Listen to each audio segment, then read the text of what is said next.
Sidang jemaat yang dikasihi Tuhan, sebelum kita masuk dalam ibadah raya pada sore hari ini, kembali saya menyapa kita semua. Selamat sore, Shalom. Sejahtera Tuhan kiranya tetap dilimpahkan kepada kita semua. Mari sidang jemaat semua, kita mempersiapkan diri, terutama hati kita untuk datang kepada Tuhan. Dan kita akan tundukkan kepala, kita akan berdoa bersama-sama. Bapa yang bertahta dalam kerajaan surga, di dalam nama Tuhan Yesus Kristus, Allah sesembahan dan pujaan hati kami satu-satunya, pada sore hari ini Tuhan kembali kami datang kepadamu dengan segala kerendahan hati kami, membawa hidup ini yang serba banyak kekurangan dan kelemahan Tuhan. Dan itu sebabnya sebelum kami menunaikan ibadah, ampunkan segala kekurangan kelemahan kami Tuhan, supaya kami layak untuk beribadah kepadamu. Terima kasih Tuhan Yesus, terima kasih. Dan sekarang kami serahkan acara ibadah ini ke tangan-Mu, dan kiranya Tuhan Engkau hadir di tengah-tengah ibadah kami, menolong ibadah kami, bahkan memberkati ibadah kami dari awal sampai pada selesainya. Memakai para hamba-hamba-Mu semua, pelayan-pelayan Tuhan yang terkait dalam ibadah ini, juga alat-alat yang kami gunakan biar Tuhan jamah dengan kuasa-Mu.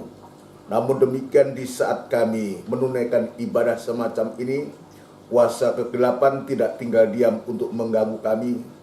Dan itu sebabnya kami sehati panggil nama-Mu yang penuh kuasa untuk mengusirkan segala pekerjaan setan itu di dalam nama Tuhan Yesus Kristus, darah Kristus yang berkuasa. Terima kasih Tuhan, terima kasih. Kami sambut ibadah ini dengan penuh sukacita di dalam nama Tuhan Yesus Kristus. Haleluya. Amin. Puji Tuhan. Saudara sekalian yang dikasihi Tuhan, mari kita menyiapkan diri untuk kita memuji serta memuliakan nama Tuhan. Biar kita puji Dia, kita agungkan Dia, kita sembah Dia, supaya nama Tuhan sungguh-sungguh dipermuliakan. Mari kita akan melakukan pujian dari buku Pesalur nomor 82. Pesalur nomor 82, menjelang datang hari Tuhan. Ini merupakan judul ya, sekaligus mengingatkan kita menjelang hari Tuhan. Kita akan sungguh-sungguh, kita akan manfaatkan pujian ini untuk mengagungkan nama Tuhan. Mari kita akan pujikan menjelang datang hari Tuhan.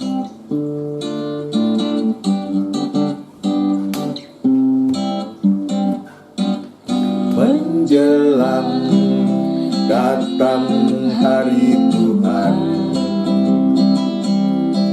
yang pasti segera digenapkan, terjadi suatu kegerakan seperti yang sudah dinubuatkan. Berbahagia orang yang mendengar serta membaca firman yang dinubuatkan. Bahkan dia menyimpannya, sebab sudah dekat waktunya kegenapan hari Tuhan. Haleluya. Menjelang datang hari Tuhan, segala rahasia firman semakin jelas dibukakan, agar manusia diselamatkan. Berbahagia orang yang mendengar serta membaca firman yang dinubuatkan. Bahkan dia menyimpannya sebab sudah dekat waktunya penggenapan hari Tuhan. Haleluya. Menjelang datang hari Tuhan, Roh Kudus giat mewujudkan rencana Tuhan yang utama, yakni tubuhnya yang sempurna. Berbahagia orang yang mendengar serta membaca firman yang dinubuatkan. Bahkan dia menyimpannya sebab sudah dekat waktunya kegenapan hari Tuhan. Berbahagia orang yang mendengar serta membaca firman yang dinubuatkan.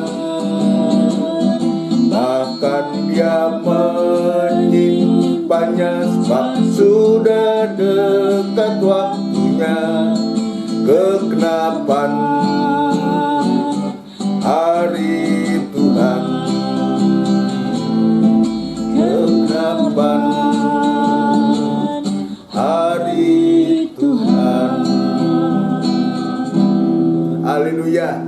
Puji Tuhan, saudara sekalian. Pujian ini mengingatkan kita semua bahwa kedatangan Tuhan tidak akan lama lagi. Itu sebabnya ya Wahyu pasal yang pertama dia mengatakan ayat yang ketiga, berbahagia orang yang mendengar serta ya membaca firman-Nya. Ya, jadi ini tertulis dalam Wahyu pasal 1 ayat yang ketiga. Ya, di sana dijelaskan berbahagia orang yang membaca, mendengar serta melakukan firman nubuat ini sebab waktunya sudah dekat. Jadi ini mengingatkan. Ingatan ini sesungguhnya sudah sejak 2000 tahun yang lalu sampai sekarang. Ya, Tuhan terus mengingatkan lewat firman-Nya, dan sekarang lewat pujian ini kita diingatkan. Kalau demikian, saudara sekalian, maka yang kita lakukan adalah untuk mempersiapkan diri untuk menyambut kedatangan Tuhan yang kedua kali. Mari kita akan lanjutkan satu pujian lagi untuk kita masuk dalam firman Tuhan. Kita mohon bimbingan Tuhan, asuhan Tuhan untuk mengasuh kita, membimbing kita, untuk kita mempersiapkan diri ya lewat firman Tuhan yang sebentar kita akan dengar. Bimbinglah daku ya Yesus. NR 118. NR 118, bimbinglah daku ya Yesus.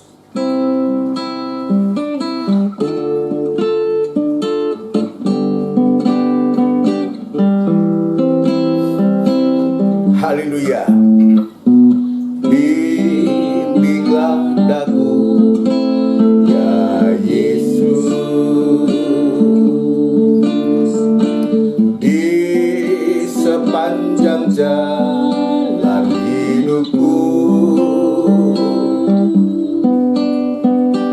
Firman-Mu bagaikan suluh,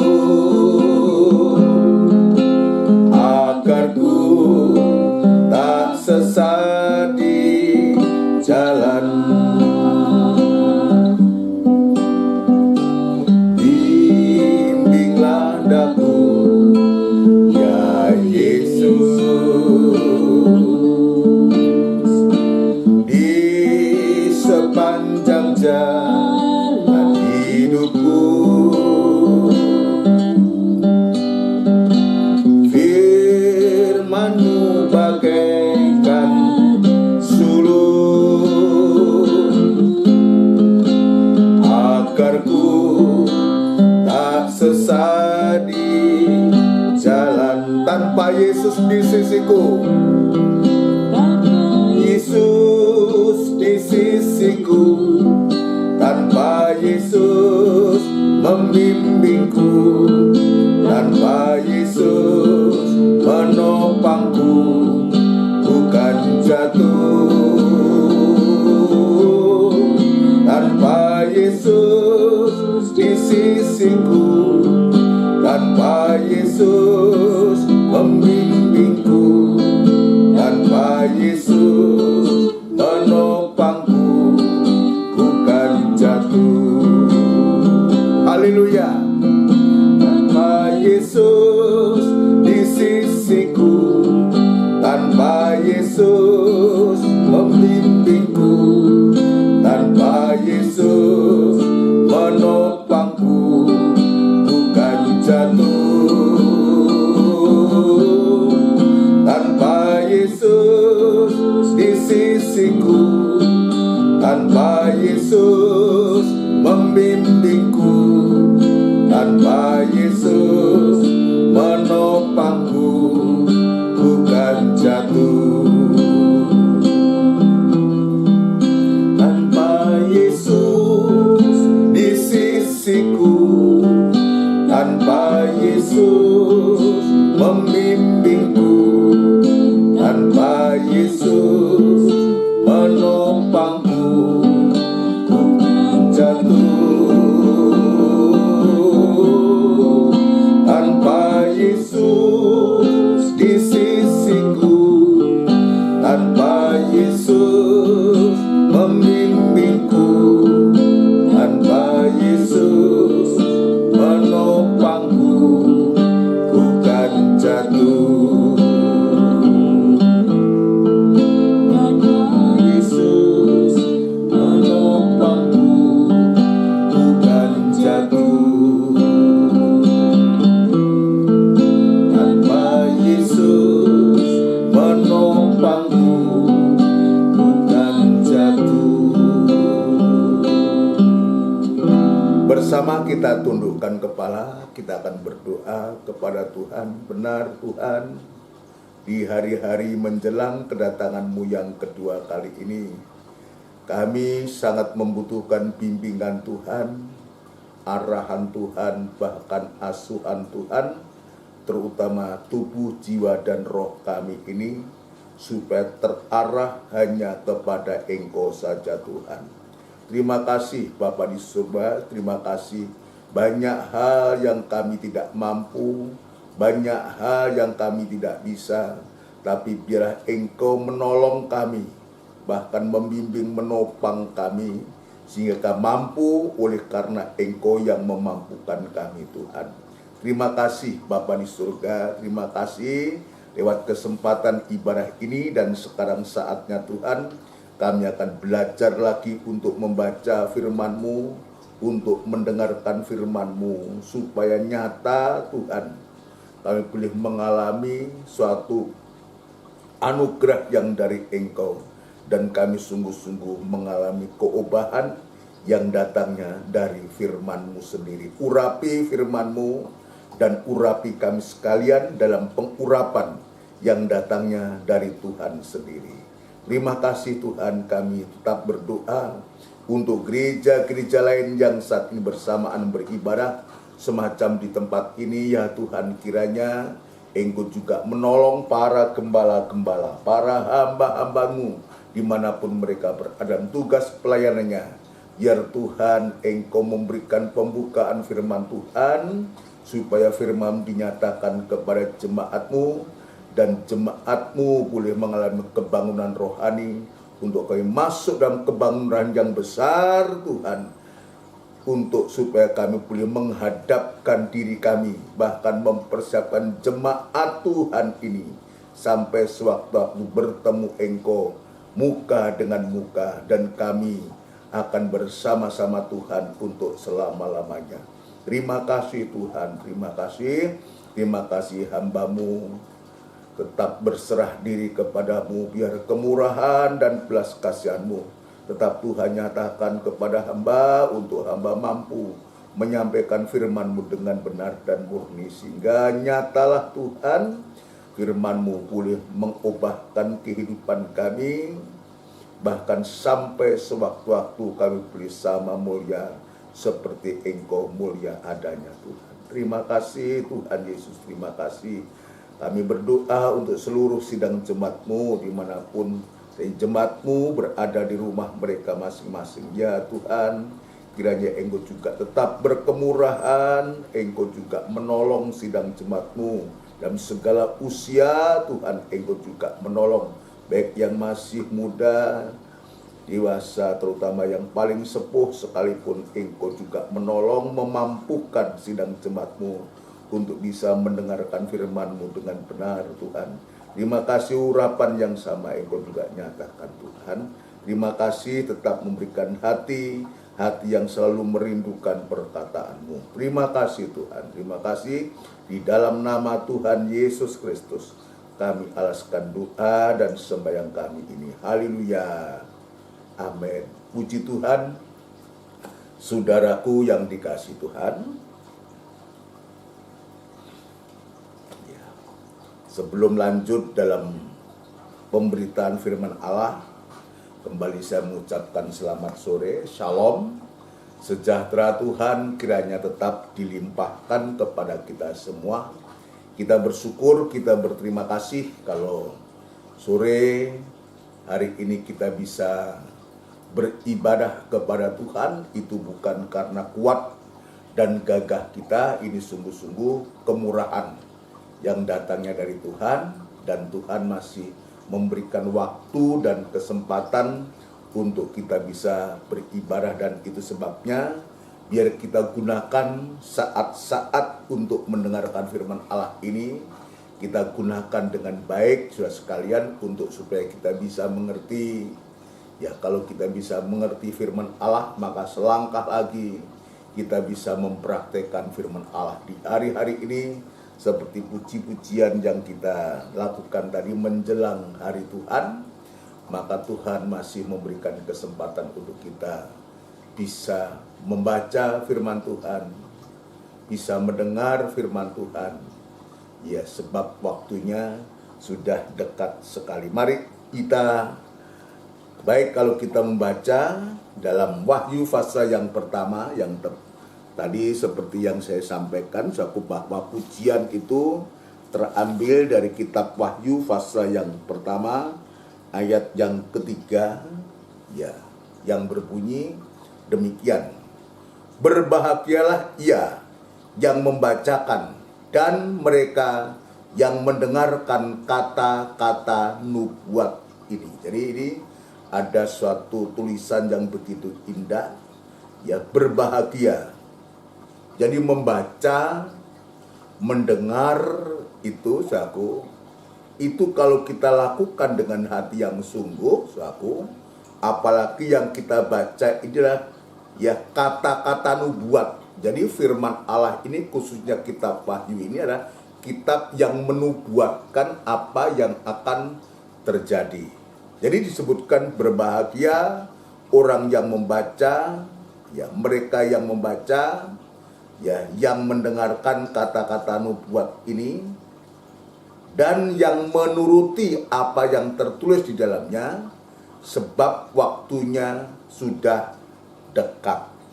Jadi ini merupakan suatu peringatan keras buat kita, untuk supaya di hari-hari ini bagi kita yang sudah diselamatkan, saudara sekalian, yang sudah mendapatkan suatu ya kemurahan atau anugerah Tuhan untuk kita bisa beribadah, biar kita manfaatkan waktu dan kesempatan ini untuk sungguh-sungguh beribadah, ya, untuk kita dipersiapkan, kita dibimbing, kita diasuh, kita dipersiapkan untuk apa?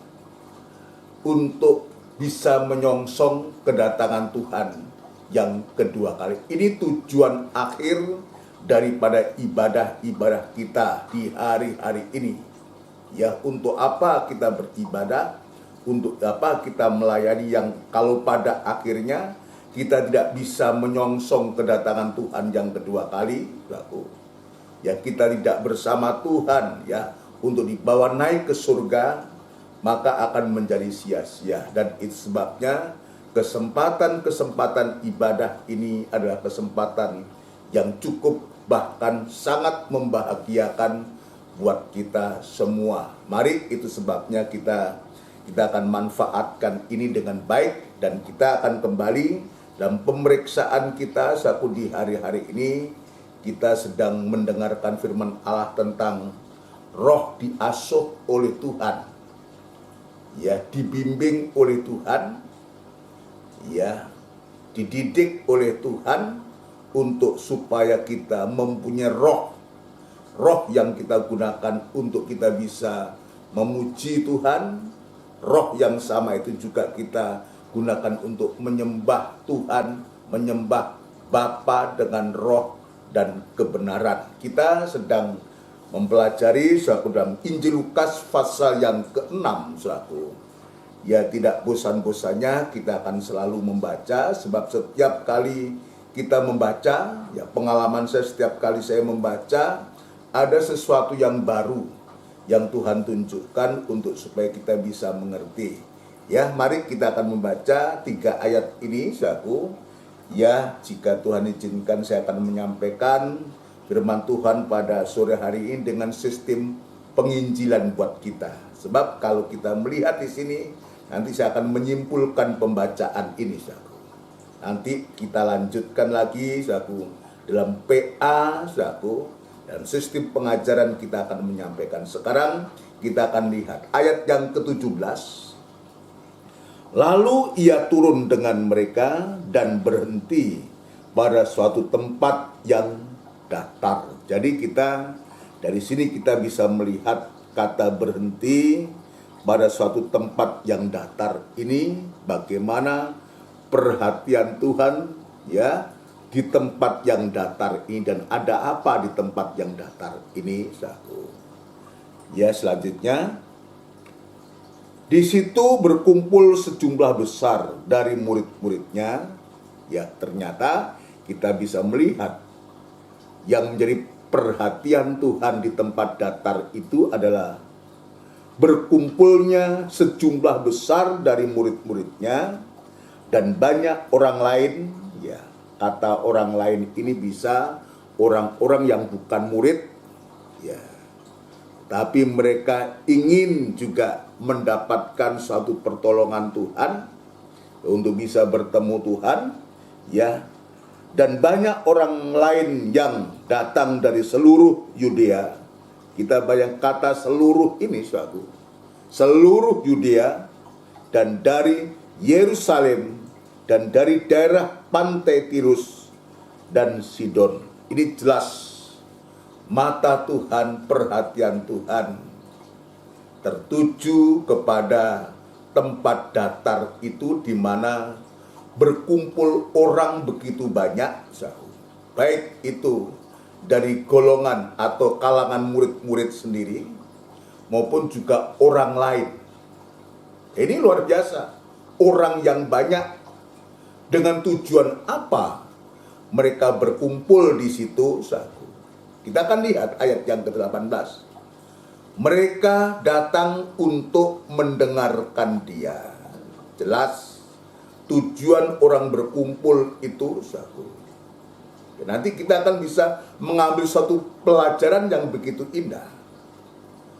Ya, tujuan dari orang banyak ini berkumpul di tempat datar itu, ya, untuk mendengarkan dia dan untuk disembuhkan dari penyakit mereka, juga mereka yang dirasuk oleh roh-roh jahat beroleh kesembuhan. Orang yang begitu banyak berkumpul ini, saudara sekalian, ternyata mereka bukan saja rindu untuk mendengarkan dia, tetapi mereka juga sedang membawa masalah mereka, ya, masalah mereka, ya, untuk disembuhkan dari penyakit mereka. Masalah yang dihadapi adalah sakit, penyakit, juga ada yang dirasuk oleh roh-roh jahat, saudaraku. Tetapi di sana bagaimana Tuhan menjamah kehidupan-kehidupan yang membutuhkan pertolongan itu. Ayat 19. Dan semua orang banyak itu berusaha menjamah dia. Kita bisa melihat, mendengarkan dia, menjamah dia, karena ada kuasa yang keluar daripadanya. Jadi ini menjadi suatu alasan bagi mereka semua. Kenapa mereka berkumpul di tempat datar? Jelas ada satu kerinduan yang sangat keras, terutama mendengarkan dia berkata, dan sekaligus dia membawa persoalannya dalam bentuk sakit penyakit, ya bahkan dirasuk oleh roh-roh itu satu. Dan semua orang banyak itu berusaha menjamah dia. Menjamah itu artinya menyentuh. Menyentuh dengan tangannya. Menjamah dia. Nanti akan saya tunjukkan itu. Menjamah dia. Ya, dan apa yang terjadi karena ada kuasa yang keluar daripadanya. Ini yang menjadi alasan. Artinya dia percaya, orang banyak ini yang membutuhkan percaya bahwa Yesus itu sanggup untuk memulihkan, untuk menyembuhkan sakit penyakit apapun yang mereka hadapi, termasuk roh-roh jahat yang mengganggu mereka. Ini yang membuat mereka itu begitu seolah ngotot untuk dia bisa mendengar sampai dia menjamah. Dan begitu dia menjamah, maka sebaliknya Tuhan juga menjamah orang banyak itu. Dan disembuhkannya, dipulihkannya. Yesus yang menyembuhkan ini. Jadi ini saudara sekalian, kalau saya menyimpulkan bahwa ternyata ya masih banyak orang-orang yang sakit di sini yang perlu ditolong. Yesus diperhadapkan orang-orang yang sakit secara fisik, bahkan ada yang dirasuk oleh roh jahat atau roh setan, saudaraku. Tapi Tuhan semua sembuhkan, Tuhan jamah. Dan ini yang kita akan lihat, kita pelajari pada sore malam hari ini. Ya, orang sakit yang dihadapi atau orang-orang sakit ini dia betul-betul berusaha untuk supaya disembuhkan. Sakit di sini, saudaraku, dulu memang wujudnya itu adalah sakit penyakit secara fisik. Mungkin ada yang lumpuh, ya, ada yang banyaklah macam sakit penyakitnya disebutkan, ya penyakit disembuhkan dari penyakit mereka, apapun yang diderita satu. Ya. Banyak orang sakit. Nah, sekarang kita akan lihat apa sih kebutuhan dari orang sakit ini. Ya, kalau orang lapar itu kebutuhannya satu, adanya ketersediaan makanan. Ya, orang lapar itu yang dicari adalah makanan. Dia tidak mencari yang lain, tetapi dia mencari makanan. Sekarang adalah jika Tuhan diperhadapkan orang-orang yang sakit ini, maka sesungguhnya juga Tuhan juga tahu apa yang harus dilakukan. Tetapi yang menjadi pertanyaan kita, apa sih kebutuhan orang sakit ini? Ya, secara fisik, kalau secara fisik yang dibutuhkan adalah untuk supaya fisiknya itu bisa menjadi sembuh atau sakit penyakitnya itu sembuh. Hanya kesembuhan saja yang dibutuhkan itu untuk orang yang sakit. Ya, tetapi sekarang kita akan lihat, kalau secara fisik kebutuhan mereka fisiknya dia mulai sembuh, itu selesai. Dan Tuhan juga mengatakan, hanya orang sakitlah yang membutuhkan tabib. Jadi hanya orang sakit yang membutuhkan tabib. Kalau kita nggak sakit, untuk apa tabib? Kalau kita disakit, untuk apa kita ke dokter? Tabib itu sekarang dokter, saudara. Hanya orang sakit yang membutuhkan dokter. Tapi kata sakit di sini, ini juga menunjuk kepada dosa. Menunjuk kepada dosa yang membuat manusia itu bukan saja sakit jasmani, tapi sakit rohani. Sakit rohani ini yang perlu dijamah, perlu ditolong oleh Tuhan. Kalau sakit penyakit itu disebabkan oleh karena dosa, maka ada satu-satunya jalan. Kalau kehidupan itu terima Yesus, percaya Yesus, dan terima Yesus sebagai Tuhan dan Juru Selamat. Dan dia juga mengatakan, aku datang bukan untuk orang benar. Ini Alkitab mengatakan, aku datang bukan untuk orang benar, tapi justru untuk orang-orang berdosa. Orang berdosa itu harus diselamatkan. Kenapa? Sebab kalau tidak diselamatkan, tidak ditolong,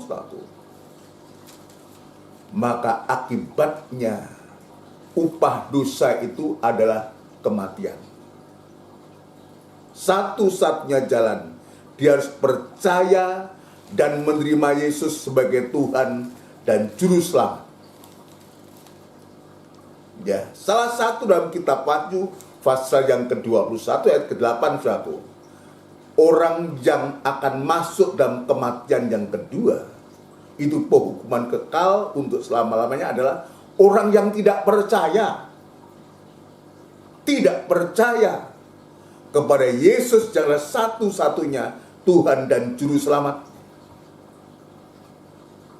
Dan sekarang kita masih terlalu banyak orang yang belum percaya dan menerima Yesus sebagai Tuhan dan Juru Selamat. Itu digambarkan seperti orang yang sakit. Begitu banyak orang yang sakit, entah itu sakit karena dirasuki oleh roh jahat, tapi dia sakit, dia membutuhkan pertolongan. Tadi saya katakan Markus pasal yang kedua, ayat yang ke-17, ya. Ini cerita tentang panggilan kepada Lewi, panggilan kepada Matius. Yang punya latar belakang Lewi itu adalah pemungut cukai. Pemungut cukai ini diidentikan sebagai orang yang berdosa.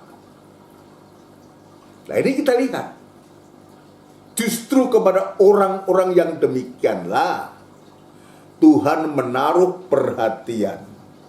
Disebutkan berhenti pada satu tempat yang datar, di mana berkumpul orang-orang yang perlu ditolong oleh Tuhan, semacam Lewi ini. Nanti sudah akan membaca Markus pasal yang kedua, sudah baca semua mulai ayat 13, tapi kita akan membaca ayat yang ke-17. Ya, satu perikop ini sudah bisa membaca nanti ya. Sekarang kita baca ayat yang 17.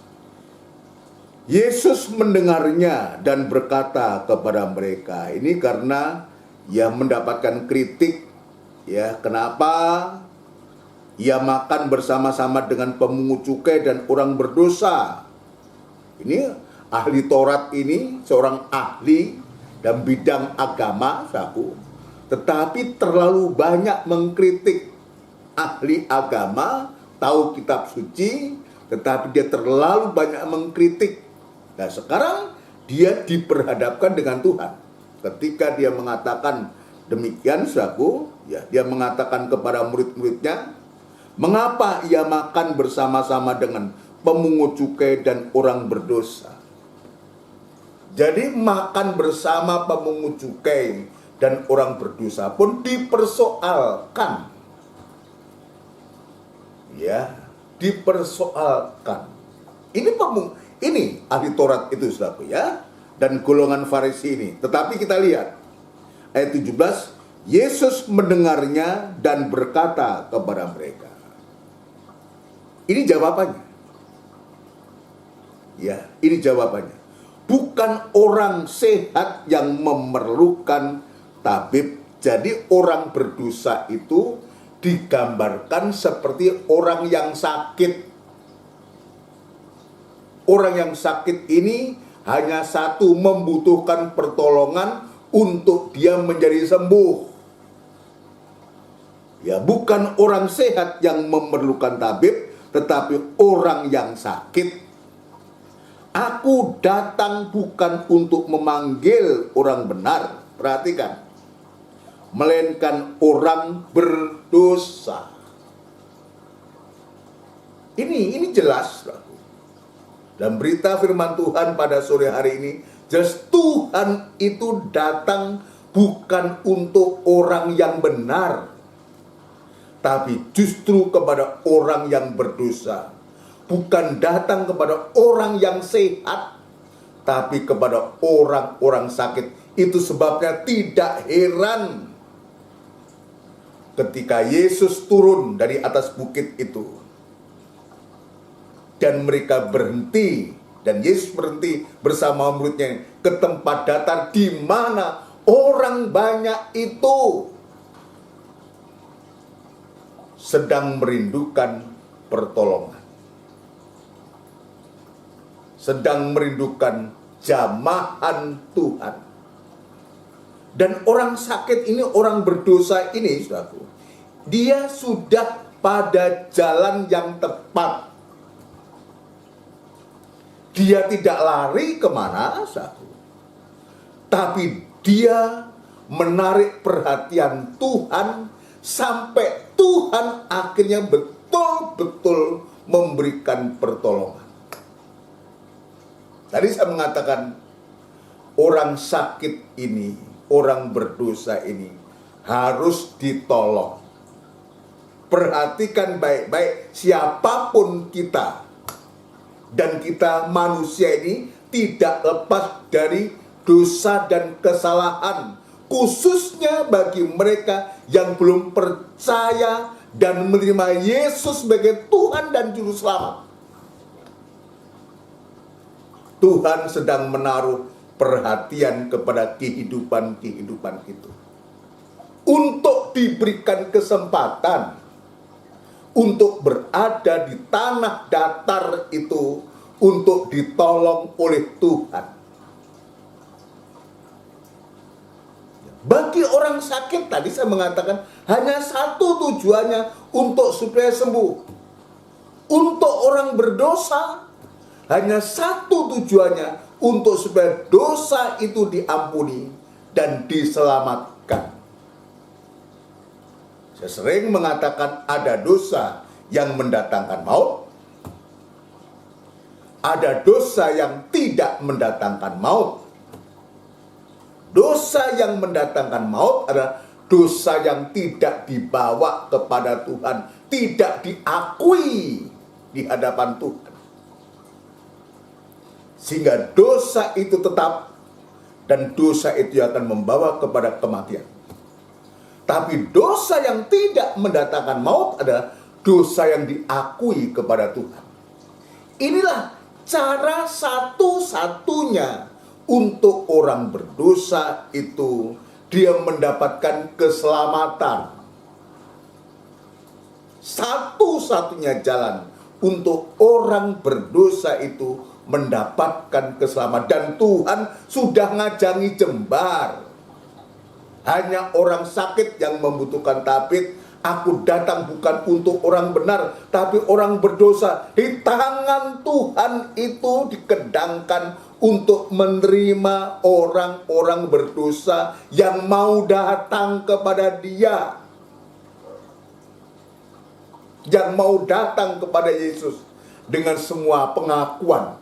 Dia akui kesalahan dan kekurangan. Dan Tuhan dalam 2 Petrus pasal yang ketiga, dia juga mengatakan tidak menginginkan, ya, dia tuh ingin supaya tidak ada satupun yang binasa. Di hari-hari ini kemurahan Tuhan masih berlaku untuk kita. Tuhan masih membuka kesempatan siapapun kita. Kalau ternyata Tuhan temukan ada dosa dan kejahatan, dan sekaligus kita menyadari bahwa kita ada orang berdosa, ayolah datang kepada Yesus. Dialah satu-satunya yang berani mengatakan, aku datang bukan untuk orang benar, tapi untuk orang-orang berdosa yang mau mengakui dosa dan kejahatannya. Ketika orang jadi di atas salib, saudaraku, waktu disalib bersama-sama Tuhan, kiri dan kanan, saudaraku. Ya, dan yang satu mengatakan dia mengejek malah, tetapi yang satu ini dia menyadari dirinya. Kalau kita sampai seperti ini, inilah akibat perbuatan kita. Kalau dia orang benar, dia orang suci. Dan itu sebabnya orang jahat itu berani mengatakan, Yesus, jika engkau datang sebagai raja, ingatlah akan daku. Ini suatu keputusan yang berani bagi orang yang berdosa. Keputusan yang berani untuk dia percaya kepada Yesus yang adalah satu-satunya Tuhan dan Juru Selamat. Dia mengatakan, dia percaya, dia yakin. Kalau engkau datang sebagai raja, ingatlah akan daku. Dan apa yang Tuhan katakan kepada orang berdosa ini? Tidak menunggu besok atau lusa atau setahun sekali, saudara. Saat ini juga engkau bersama aku di Firdaus. Saat ini juga engkau bersama aku di Firdaus. Siapa dia? Orang jahat, pembunuh. Nah, ini menggambarkan siapapun kita, Tuhan sanggup dan mampu untuk menolong kita. Dalam kisah Rasul,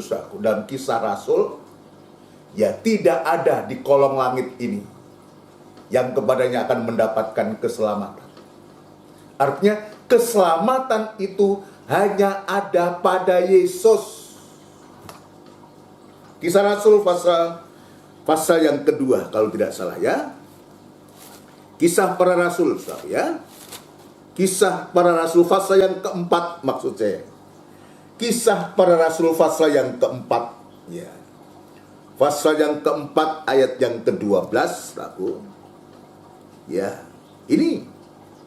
Dan keselamatan tidak ada di dalam siapapun juga selain di dalam Dia. Jadi tidak ada keselamatan. Ya. Keselamatan tidak ada di dalam siapapun juga selain di dalam Dia, sebab di bawah kolong langit ini tidak ada nama lain yang diberikan kepada manusia yang olehnya kita dapat diselamatkan. Jadi kalau sekarang kita ini bisa beribadah, ya, bisa beribadah semacam ini, ya, inilah yang Tuhan berikan kepada kita. Ini anugerah. Artinya apa? Kita ini adalah orang-orang yang sudah selamat. Kita dapat kemurahan.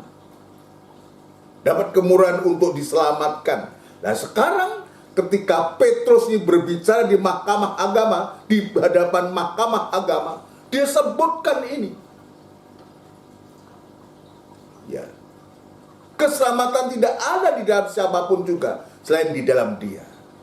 Artinya, saudara sekalian, ya, artinya kalau kita tidak percaya dan menerima Dia sebagai Tuhan dan Juru Selamat, maka kita tidak akan pernah selamat. Sebab di kolong langit ini tidak ada seorang pun yang bisa menyelamatkan manusia yang lain. Tapi Yesus, Dia ini yang disaksikan oleh Petrus di hadapan mahkamah agama ini. Dia hanya di dalam dia keselamatan itu ada. Saudara sekalian, ketika Rasul Paulus dan Silas dipenjara, saudara, dan terjadi suatu keguncangan yang begitu hebat, saudara, kepala penjara berpikir bahwa orang-orang yang dalam tahanan keluar semua, melarikan diri semua. Maka kepala penjara ini dia ketakutan, saudara, dan ambil keputusan mau membunuh diri. Dan pada akhirnya saat itu Paulus dia mengatakan, jangan engkau menyelakakan dirimu sendiri. Kami semua ada di sini. Coba kita membaca Kisah Rasul pasal 16. Kisah para Rasul pasal yang ke-16. Ya. Kita akan mulai membaca.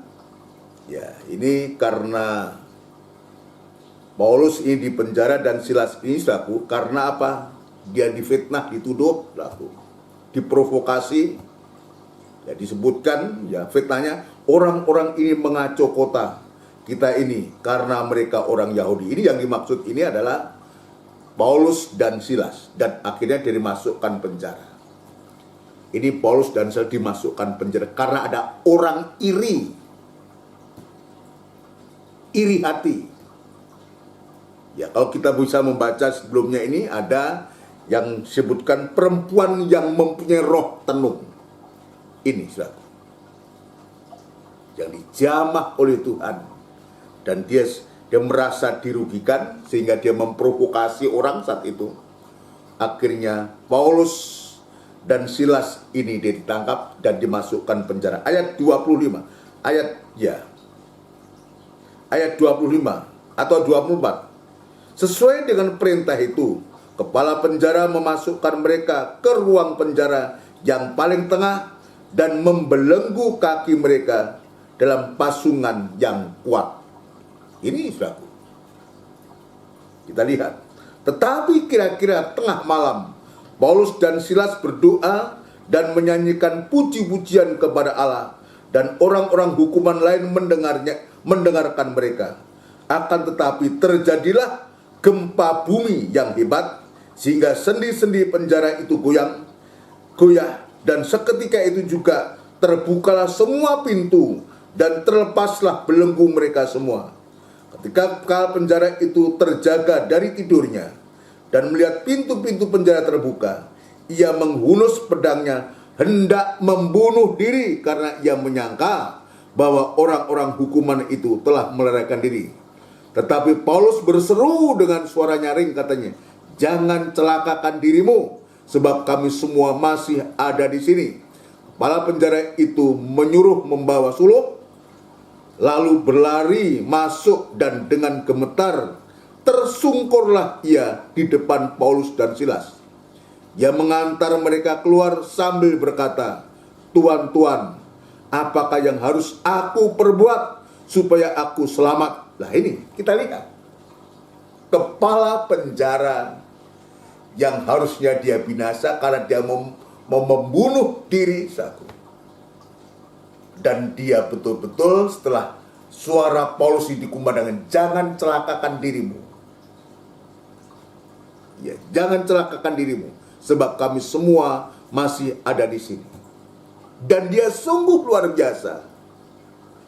Dari situ dia melihat bahwa orang yang dipenjarakan ini adalah hamba Allah, dan dia datang tersungkur. Dan dia dari mulutnya, Tuan, apakah yang harus aku perbuat supaya aku selamat? Jadi ini menunjukkan betapa orang berdosa itu yang digambarkan seperti orang sakit ini untuk bisa selamat atau bisa sembuh. Ya, di hadapan mahkamah agama, Petrus jelas mengatakan, tidak ada nama lain di bawah kolong langit ini yang kepadanya bisa diselamatkan.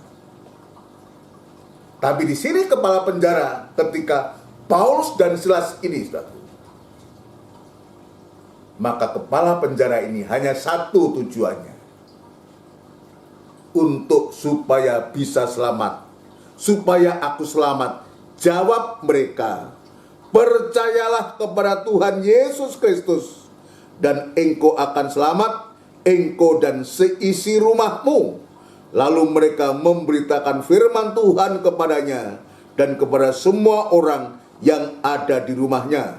Pada jam itu juga kepala penjara itu membawa mereka dan membasuh bilur mereka. Seketika itu juga ia dan keluarganya memberi diri dibaptis. Ini jalan kesembuhan bagi orang berdosa. Jalan keselamatan bagi orang berdosa. Ya, hanya nama Yesus Kristuslah yang sanggup untuk menyembuhkan orang sakit, yang sanggup untuk menyelamatkan orang berdosa. Tidak ada cara yang lain. Tidak ada cara yang lain untuk bisa diselamatkan. Tidak ada keselamatan di luar Yesus. Ini ingat baik-baik. Nah, kalau sekarang kita ini anak-anak Tuhan, orang-orang Kristen, orang-orang gereja ini adalah orang-orang selamat. Orang yang sudah diselamatkan. Nah, persoalannya apakah kita sudah mengerjakan keselamatan ini dengan takut dan gentar, atau kita mendiamkan keselamatan itu? Ya. Sementara di luar sana masih banyak orang-orang yang perlu ditolong, masih banyak orang yang sakit, orang-orang berdosa perlu ditolong oleh Tuhan. Nah, kalau kita yang sudah diselamatkan ini, kita hanya berdiam diri, tidak bisa, tidak mau berbuat sesuatu apa, saudaraku, tidak mau mengerjakan keselamatan, saudaraku. Jangan kita berpikir sekali selamat tetap selamat kalau kita tidak berubah dan kita melakukan dosa kembali, saudaraku. Perlu dipertanyakan keselamatan. Sebab upah dosa itu adalah kematian.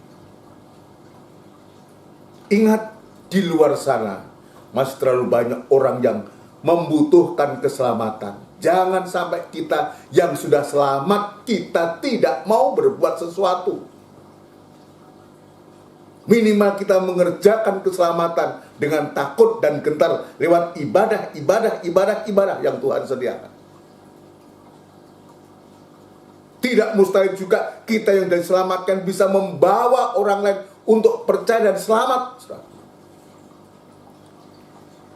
Ya, baru-baru ini, saudaraku, ketika bulik saya dipanggil Tuhan, saudaraku, ya, kami orang desa, saudaraku, di desa itu ada tradisi kalau meninggal itu ada yang namanya 3 hari, 7 hari, 40 hari, dan semua.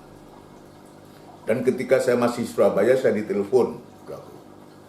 Ya, dia katakan, masuk orang desa, kalau ya di kampung saya yang kenal saya, dia panggil nama saya kan Su, panggil saya Su. Masuk, ini bagaimana, apa dibuatkan buceng ini, bukan sesaji begitu loh. Ya begitu adatnya. Saya katakan tidak usah, ya dimandikan aja, disiapkan pakaian yang paling bagus, laku. Nanti sebentar lagi peti akan datang.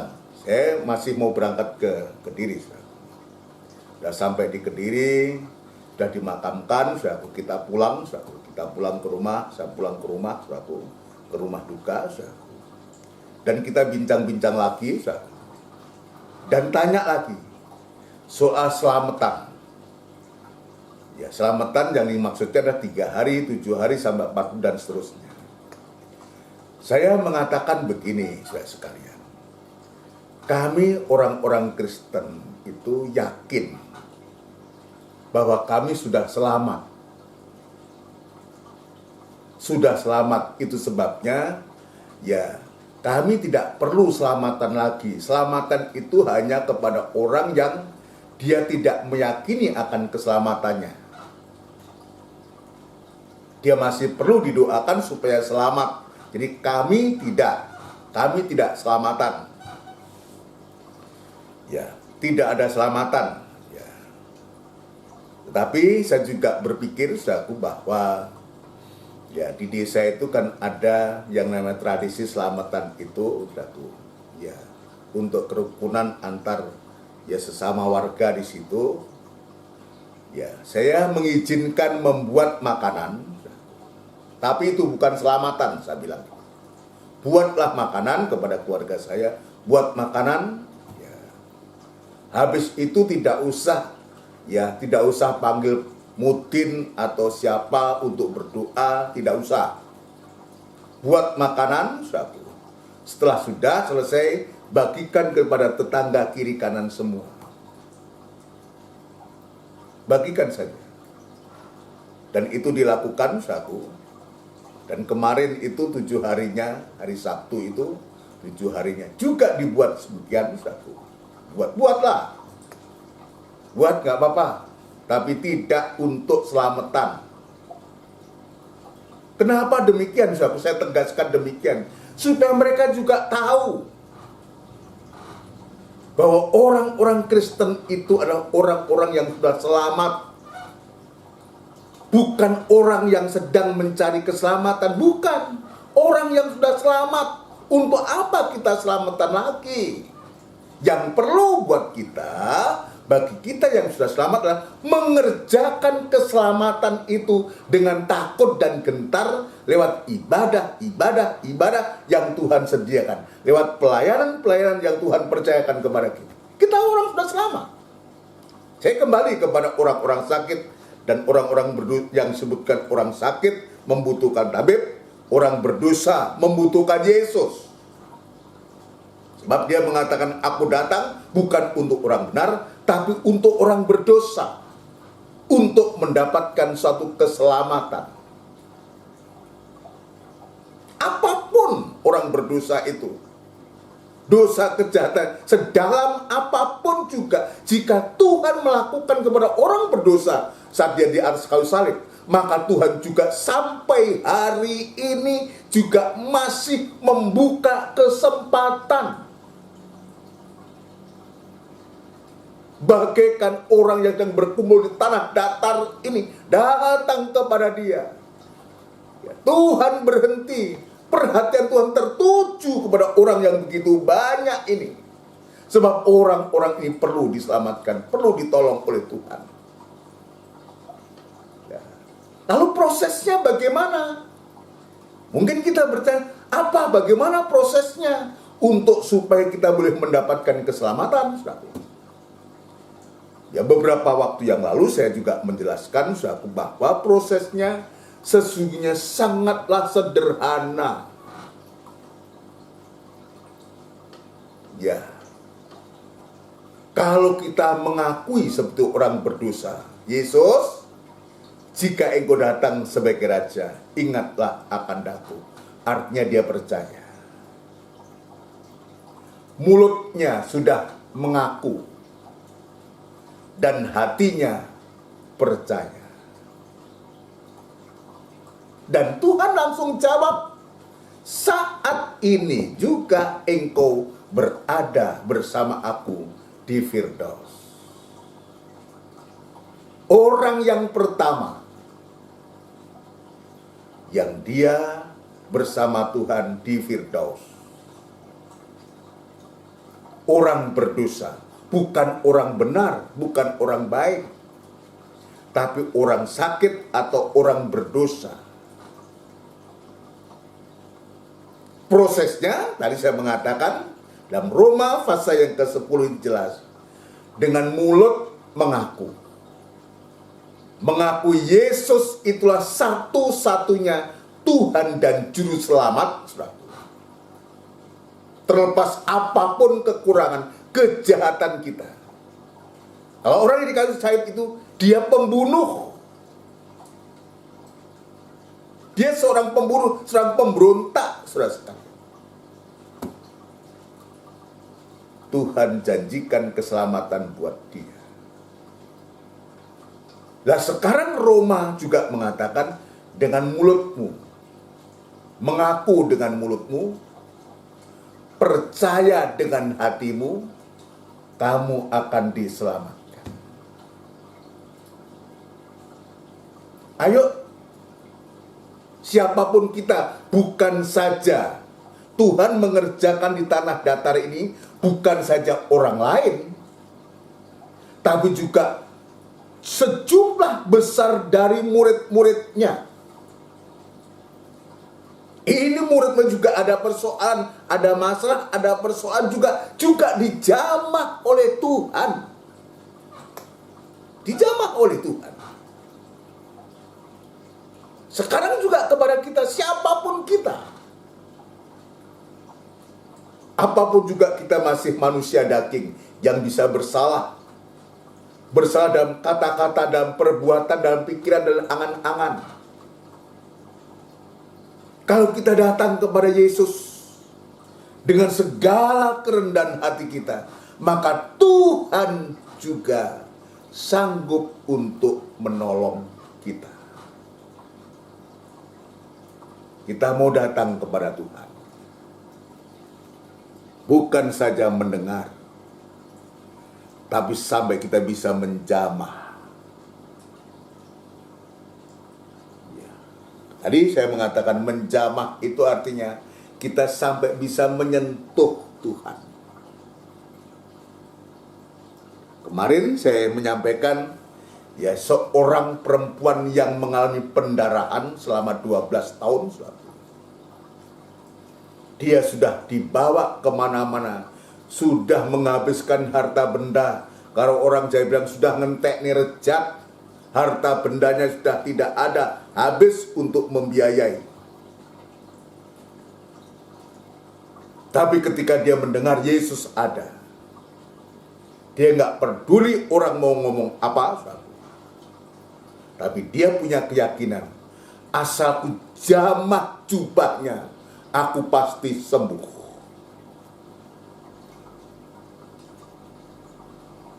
Jubah imam besar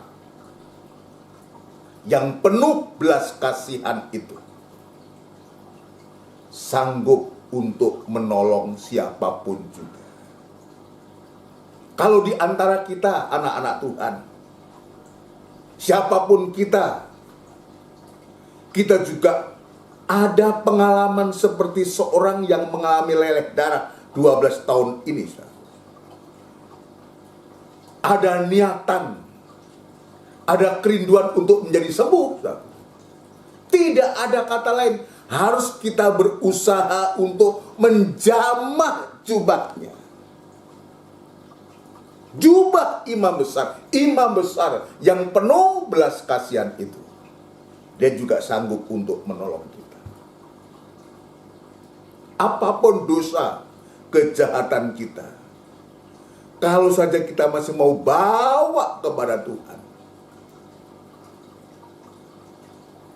penuh belas kasihan Tuhan itu. Dan dia tidak pernah mengingkari perkataannya. Aku datang bukan untuk orang benar, tapi orang berdosa. Ya, hanya orang sakitlah yang membutuhkan tabib. Saya akan tunjukkan bagaimana semangatnya perempuan yang meleleh darah 12 tahun ini. Saudara bisa membayangkan, saudara, pendarahan selama 12 tahun. Ini persoalan yang begitu rumit, yang begitu berat bagi seorang perempuan, saudara. Bisa membayangkan punya sakit demikian 12 tahun.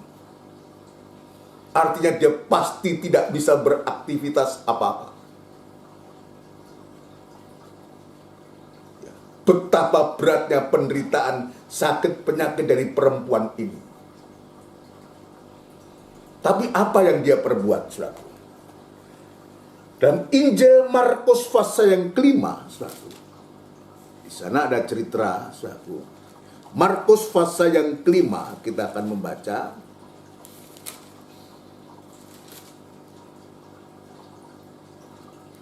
Ya, di sana ada perikop yang judulnya Yesus membangkitkan anak Yairus dan menyembuhkan seorang perempuan yang sakit pendarahan. Ya, kita akan membaca ayat pasal yang kelima, ayat yang ke-25.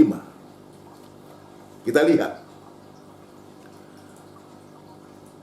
fase yang kelima ayat 25 adalah di situ seorang perempuan yang sudah 12 tahun lamanya menderita pendarahan.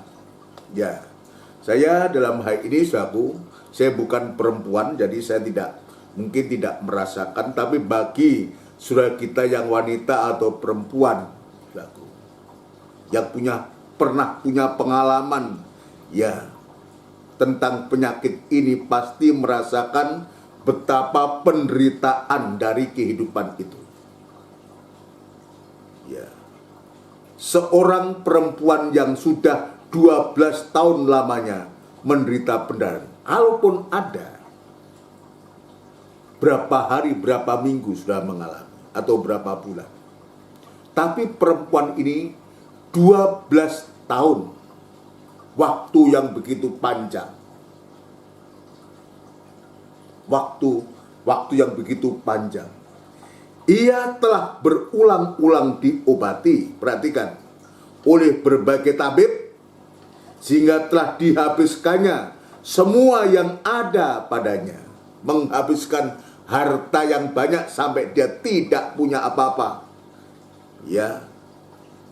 Telah dihabiskannya semua yang ada padanya sampai dia tidak punya apa-apa.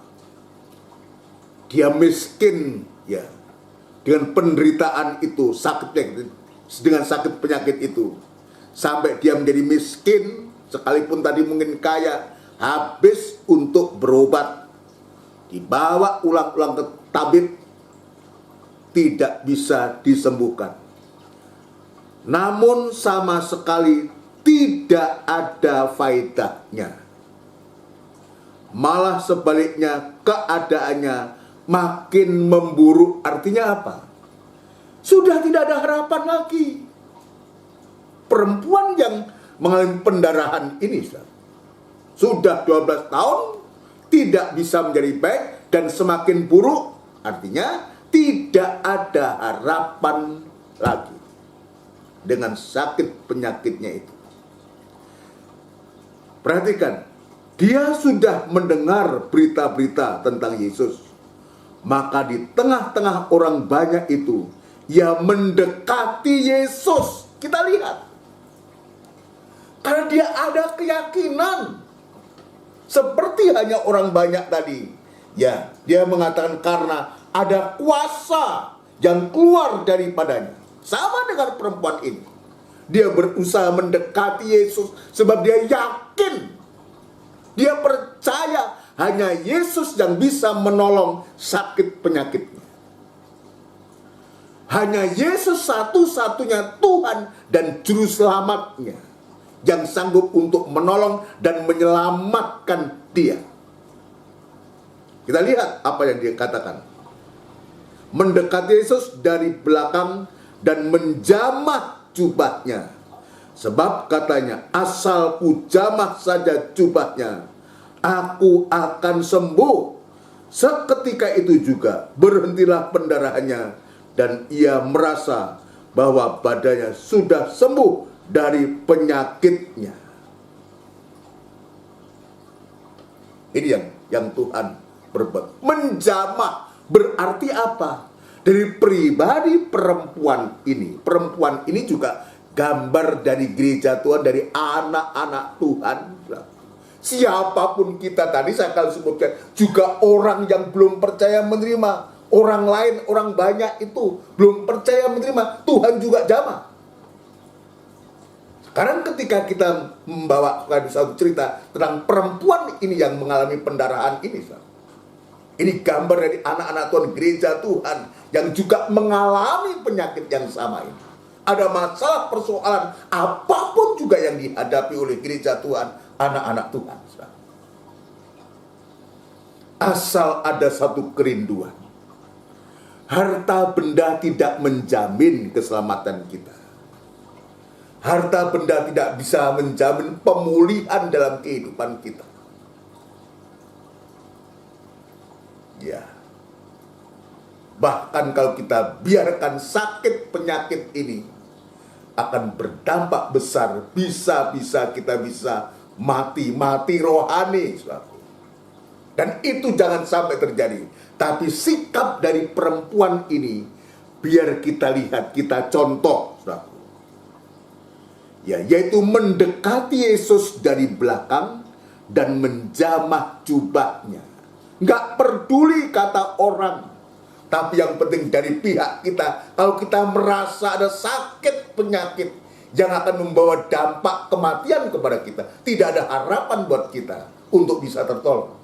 Satu-satunya jalan, kita harus mendekati, menjamah dia, menyentuh dia. Artinya kita mau dekat kepada Tuhan. Ya, asal ku jamah saja jubahnya, aku akan sembuh dan benar. Jadilah seperti imannya. Begitu dia menjamah jubah dari Tuhan ini, ya, jubah imam besar yang penuh belas kasihan itu, langsung memberikan pertolongan yang ajaib. Seketika itu juga berhentilah pendarahannya dan ia merasa bahwa badannya sudah sembuh dari penyakitnya. Kita lihat. Ya, saya tidak akan meneruskan pembacaan ini sampai di sini, saudara. Yang Tuhan pertontonkan kepada kita, ini fakta. Sakit penyakit itu dipulihkan, disembuhkan. Seperti dalam Lukas tadi. Dan semua orang itu berusaha menjamah dia karena ada kuasa yang keluar daripadanya. Dan semua orang itu disembuhkannya. Banyak orang disembuhkannya. Tapi juga perempuan yang meleleh darah 12 tahun juga disembuhkannya. Maka Tuhan juga sanggup untuk menyembuhkan siapapun yang membawa masalah dan persoalan. Sakit penyakit mungkin sekarang tidak seperti apa yang dialami oleh perempuan ini. Tapi berbagai macam masalah yang kita hadapi, yang kita tidak mampu, dengan segala upaya kita tidak mampu untuk bisa menyelesaikan masalah ini. Tapi kita kalau mau mendekati Yesus, datang kepada Yesus dengan segala kerendahan hati, dia bisa menjamah jubahnya dengan hati yang percaya.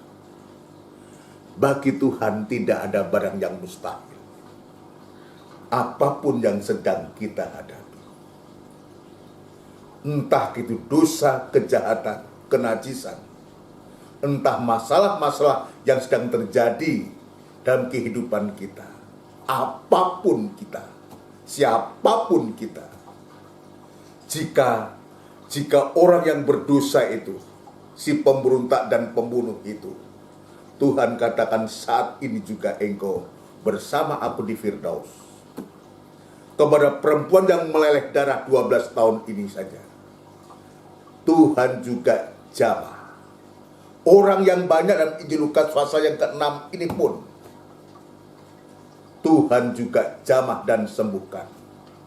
Maka Tuhan juga pasti memberikan pertolongan kepada saya, kepada kita semua. Kalau kita mau menjamah dia, menyentuh dia, kita dekat dengan dia, kita erat dengan dia. Artinya kita mau merendahkan diri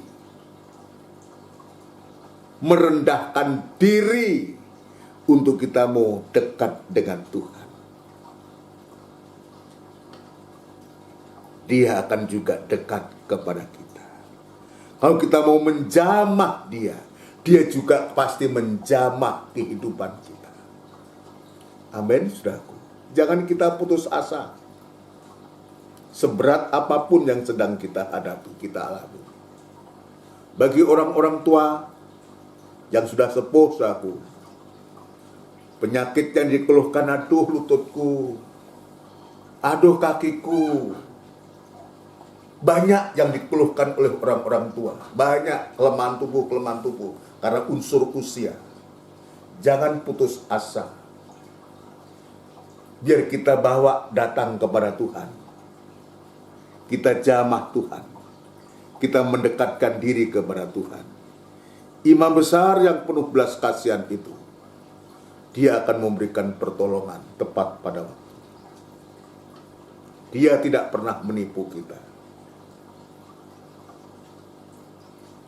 Dia selalu ya dan amin. Dia mau menolong kita. Saat ini juga, ayo kita datang kepada Tuhan. Dan kita berani mengatakan, Tuhan, inilah aku. Engkau tahu kehidupanku, siapakah aku ini Tuhan. Aku orang berdosa Tuhan. Aku banyak sakit penyakit, aku banyak masalah dan persoalan. Inilah aku Tuhan, jamahlah aku Tuhan. Ayo kita katakan. Ayo kita datang kepada Tuhan sekarang. Dengan kita mengakui, ini aku Tuhan. Kita gak usah malu, gak usah gengsi. Kalau kita memang berdosa, kita katakan, ini aku orang berdosa Tuhan. Kalau kita datang dengan sakit penyakit, dengan masalah-masalah, ini aku datang Tuhan dengan masalah yang begitu banyak. Tapi aku percaya Tuhan, Engkau sanggup untuk menolong kita semua. Mari kita akan akhiri ibadah kita, ibadah Minggu Raya ini dengan kita melakukan satu pujian. Ya, dalam NR 366, Tuhan ini aku.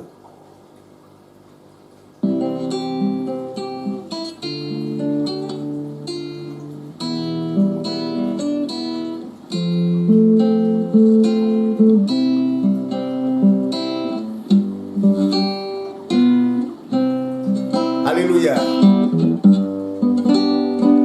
Tuhan, ini aku, jadikanlah ku alatmu untuk memberitakan Injilmu. Tuhan, ini aku, jadikanlah ku hamba-Mu untuk melakukan firman-Mu. Penuhi hidupku dengan Roh-Mu, agar ku jadi saksi-Mu. Pakailah hidupku dan urapilah untuk kemuliaan nama-Mu. Tuhan, ini aku, jadikanlah ku alat-Mu untuk memberitakan Injil-Mu. Tuhan, ini aku, jadikanlah ku hamba-Mu untuk melakukan firman-Mu. Penuhi hidupku dengan Roh-Mu, agar ku jadi saksi-Mu. Pakailah hidupku dan urapilah untuk kemuliaan nama-Mu. Haleluya. Penuhi hidupku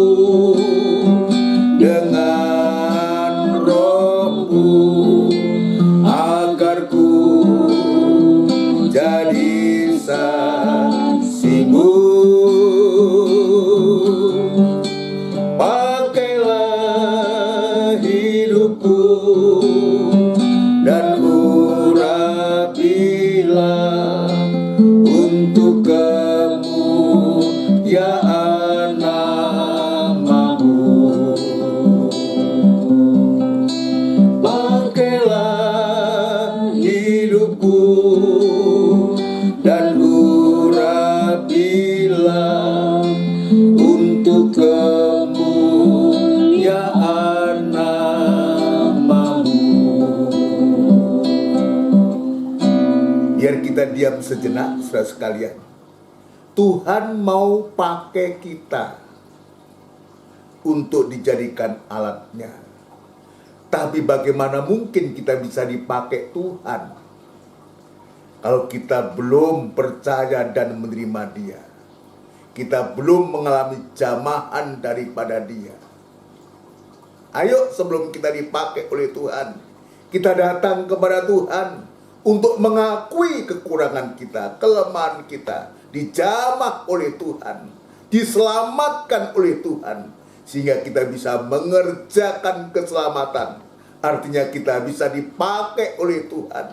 Untuk apa? Untuk kemuliaan Tuhan, untuk memberitakan kabar keselamatan juga, memberitakan Injil Tuhan juga. Dan banyak orang akan diselamatkan oleh berita yang kita bawa, yaitu kehidupan-kehidupan yang telah dijamah dan ditolong oleh Tuhan. Terima kasih Tuhan, terima kasih. Terima kasih untuk firman-Mu, untuk lawatan-Mu pada sore malam hari ini Tuhan. Engkau mau memakai kehidupan kami menjadi alat-alat yang berguna bagi Engkau, untuk kebesaran dan kemuliaan nama-Mu. Dan kami berterima kasih Tuhan, jika firman Allah ini sungguh-sungguh Tuhan memberikan jalan pertolongan kepada kami, siapapun kami, yang oleh karena dosa dan pelanggarannya, oleh karena masalah dan persoalannya, telah datang kepadamu, dan Tuhan memberikan pertolongan untuk dipakai oleh Tuhan. Terima kasih Tuhan, terima kasih. Terima kasih sekali lagi Tuhan. Ampunkan dosa kesalahan kami, untuk kami dipulihkan dari sakit penyakit kami, dipulihkan dari kehidupan berdosa, untuk menjadi kehidupan yang diselamatkan oleh Tuhan. Dan untuk selanjutnya Tuhan, Engkau memakai kehidupan kami di alat-alat yang berguna, untuk alat-alat kemuliaan-Mu Tuhan, untuk memberitakan berita Injil keselamatan kepada siapapun yang membutuhkan Tuhan. Terima kasih Tuhan, Engkau sudah mengingatkan kami, bahkan Engkau sudah sungguh-sungguh menggairahkan kami, memberikan pertolongan yang ajaib kepada kami Tuhan. Terima kasih Tuhan, terima kasih. Terima kasih untuk lawatan-Mu pada sore malam hari ini Tuhan. Terima kasih Tuhan, terima kasih, terima kasih. Berkat-Mu melimpah dalam hati kami, di dalam nama Tuhan Yesus Kristus. Haleluya. Kami alaskan doa dan sembahyang kami. Haleluya. Amin. Puji Tuhan. Saudara sekalian, demikian rangkaian ibadah yang Tuhan sediakan kepada kita. Tuhan sudah memberkati kita semua. Biarlah kehidupan-kehidupan bagaikan kita datang kepada Tuhan dengan keadaan sakit, bahkan mungkin dirasuk oleh roh jahat sekalipun. Kalau kita rindu untuk kita dijamah oleh Tuhan, maka kita akan datang mendekati Tuhan. Sebab Tuhan punya rencana yang indah kepada kita, untuk kita semua mau dipakai oleh Tuhan menjelang kedatangan Tuhan yang kedua kali ini. Puji Tuhan. Untuk jadwal ibadah kita dalam sepekan ini, saudaraku, nanti hari Rabu itu merupakan ibadah PA yang disertai dengan perjamuan suci, saudaraku, yang dilanjutkan pada hari Kamis. Itu ibadah doa dan penyembahan, dan kembali pada hari Minggu tanggal 28 November, saudaraku, untuk kita kembali dalam ibadah raya. Ya, ini kita doakan ibadah-ibadah ini, kita tekuni, saudaraku, kita nyatakan kerinduan kita kepada Tuhan, untuk supaya firman Tuhan itu dibukakan kepada kita semua. Ya, doakan kepada kami, kepada saya sebagai hamba Tuhan, yang Tuhan percayakan untuk mengembalakan sidang jemaat. Tanpa firman Tuhan, saya pun tidak berdaya, tidak bisa berbuat apa-apa. Tanpa doa dari jemaat semua, maka saya pun juga tidak ada artinya. Itu sebabnya saya sangat membutuhkan doa dari saudara sekalian, dan nyatakan kerinduanmu kepada Tuhan, supaya Tuhan memberikan firman Allah lewat gembala yang Tuhan percayakan untuk menggembalakan sidang jemaat. Ini yang bisa saya sampaikan. Ya, kita terus nyatakan kerinduan kita kepada Tuhan. Kita sudah mendekati bulan Desember, ya, minggu depan kita sudah sangat-sangat merasakan, saudaraku, Desember sudah mendekat, kita berdoa kepada Tuhan supaya Tuhan mempersiapkan segala sesuatunya untuk berita tentang Natal.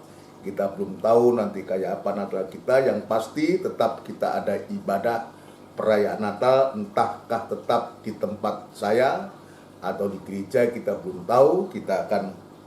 Kita serahkan kepada Tuhan. Juga kerinduan kita untuk bisa ibadah tatap muka pun kita serahkan kepada Tuhan. Biar Tuhan yang membuka jalan, Tuhan memberikan kerinduan kepada kita semua. Puji Tuhan. Ya, nanti kita berdoa untuk seluruh sidang jemaat. Kita juga berdoa untuk saudara kita yang perlu didoakan. Ya, kita mendoakan orang-orang tua kita. Kita doakan supaya di masa tuanya itu sungguh-sungguh berbahagia bersama Tuhan, bersama keluarga. Juga kita berdoa kepada jemaat yang ada masalah dan persoalan, yang menyangkut kesehatan. Banyaklah masalah yang dihadapi jemaat, biar Tuhan juga mengulurkan tangannya. Pak Budiono tetap kita doakan, Tante Aniwaro juga kita tetap doakan. Aku juga kita mendoakan juga pemulihan dari Om Edwin, juga kita doakan ya supaya Tuhan sehatkan, dan sekali waktu kita bisa bertemu kembali untuk kita bisa beribadah kepada Tuhan. Dan bangsa dan negara kita juga tetap doakan. Mari kita akan akhiri ibadah kita dengan doa berkat. Ya, kita akan tundukkan kepala dan kita akan berdoa. Tidak putus-putusnya kami mengucapkan syukur dan terima kasih kepadamu ya Tuhan. Begitu baiknya Engkau Tuhan, lawatanmu pada sore malam hari ini Tuhan. Engkau menjanjikan tentang keselamatan itu begitu luar biasa. Sebab jika kami tidak dijamah oleh Tuhan, kami pun akan sakit dan mati dan binasa. Tapi sungguh Engkau memberikan keselamatan dengan cuma-cuma lewat pengorbananmu Tuhan. Dan sampai sekarang ini kami sudah diselamatkan. Biarlah kehidupan kami jadi kehidupan yang sekarang mengerjakan keselamatan dengan takut dan gentar terhadap Engkau Tuhan. Lewat ibadah-ibadah, lewat pelayanan-pelayanan yang Tuhan sediakan kepada kami. Terima kasih Bapa, terima kasih untuk ibadah yang Tuhan sudah memberkati kami semua. Kami berdoa untuk sidang jemaat-Mu semua Tuhan, mulai dari anak-anak, remaja, kaum muda, dewasa, sampai pun yang paling sepuh. Tuhan Engkau lawat, Engkau memberkati semua, baik dari nikah, rumah tangga, usaha, pekerjaan mereka semua, dan tetap memberikan kesehatan kepada mereka semua Tuhan. Terima kasih Tuhan, terima kasih nama-nama yang sudah kami sebutkan tadi. Biar Tuhan selalu serta dan Tuhan menolong, memberikan kekuatan hati untuk tetap percaya dan mempercayakan hidupnya sepenuh kepada Tuhan. Yakin dan percaya pertolongan-Mu tidak pernah berubah dulu, sekarang, dan untuk selama-lamanya. Terima kasih Tuhan, terima kasih ibadah-ibadah yang Tuhan sudah sediakan. Biar Tuhan juga menolong, memberikan hati kami, hati yang rindu kepada Engkau Tuhan. Sampai sungguh-sungguh kami bisa menjamah dekat lekat dengan Engkau Tuhan. Terima kasih Bapa, terima kasih bangsa dan negara kami, Republik Indonesia yang kami cintai. Ya Tuhan, kami serahkan ke tangan-Mu, memakai para pemimpin kami, mulai dari Bapak Presiden, Wakil Presiden, jajaran menteri, pejabat tinggi negara di pusat, di daerah. Tuhan Engkau pakai TNI, Polri, bahu-membahu Tuhan, untuk menolong yang sedang dihadapi oleh bangsa kami, memberikan hikmat marifat yang dari surga, supaya kebijakan-kebijakan yang ambil oleh pemerintahan ini sungguh-sungguh menyejukkan, menyejahterakan seluruh rakyat Indonesia. Terima kasih Tuhan, sebab kami menyadari bahwa pemerintahan ini adalah wakil daripada Engkau yang ada di bumi ini Tuhan. Terima kasih, berikan damai sejahtera-Mu, jauhkan dari pertempuran, dari perpecahan, tapi biarlah damai sejahtera menguasai kami semua, terutama umat ketebusan-Mu, tapi seleluasa beribadah kepada-Mu Tuhan. Terima kasih Bapa di surga, terima kasih banyak hal yang ingin kami pohonkan, tetapi Engkau mengetahui apa yang sedang kami rindukan dalam hati kami Tuhan. Sementara kami akan berpisah, Tuhan mau beristirahat malam, kami menyerahkan hidup kami ke tangan-Mu. Terima kasih Tuhan, terima kasih. Saudaraku yang kekasih, biarlah rahmat, anugerah, cinta yang besar yang datangnya dari Allah Bapa, Sang Putra, dan Roh Kudus, yang sepenuhnya di dalam nama Tuhan Yesus Kristus memberkati menyertai kami sekalian, mulai saat ini sampai Maranatha, Yesus datang yang kedua kali. Haleluya. Amin. Amin. Puji Tuhan, saudara sekalian. Ya, selamat malam. Salam sehat buat kita semua. Amin.